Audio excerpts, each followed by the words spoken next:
मी साधा कार्यकर्ता आहे, मला एवढं काही जमणार नाही. तुम्ही जसं बोलता तसं थोडं थोडं बोलतो. बापू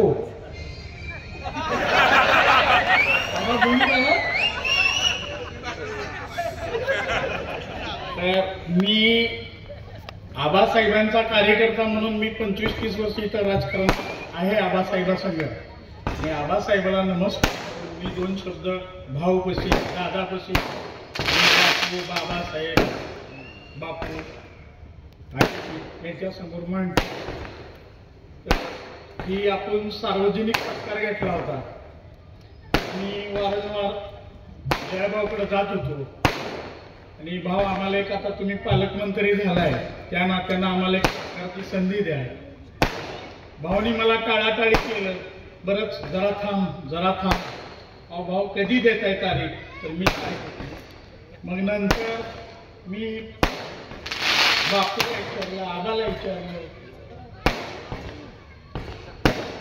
भाऊला विचारलं, सरला विचारलं, बाबा आपण एक मी सार्वजनिक कार्यक्रम घ्यायचा तर आपण मिळून घेऊया.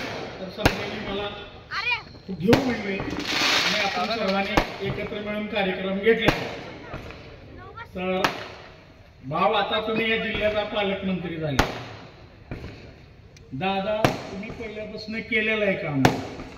तर एवढेच मी तुम्हाला सांगतो की आम्हाला कुठल्या नोकरी नको आहे, त्या कुठली आमची नोकरी लोक येत नाही आणि आम्हाला गरज नाही नोकरीची.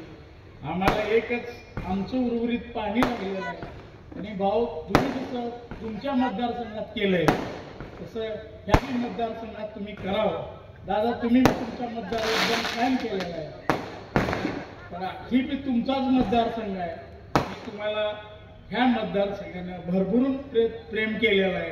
ही बी दादा विसरू नका तुम्ही. तर दादा हे आमचा जे अपूर्व राहिलेलं आहे तेवढं तुम्ही पूर्ण करावं. आणि जयाभाऊला हीच माझी विनंती आहे की भाऊ तुम्ही एवढं आमचं राहिलेलं काम आहे तेवढं पूर्ण करावं. आणि वर्षातनं 2दा जर बंधार भरून दिलं तर ह्या शेतकऱ्यांना काहीच लागणार नाही भाऊ.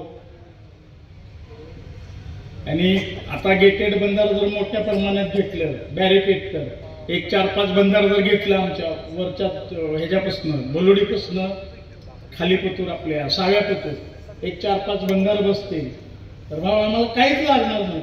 आणि आम्ही तुम्हाला त्रास बी देणार नाही. आणि तुम्हाला म्हणणार नाही भाऊ पाणी कधी सोडतो, विचारणार नाही, ती पाणी मागणार नाही भाऊ ही तर तुम्ही पाणी दिलं तर एवढीच विनंती करतो. आणि भाऊ तुमच्या समोर मला एक संधी मिळाली बोलण्याची, याबद्दल सर्वांचं आभार मानतो.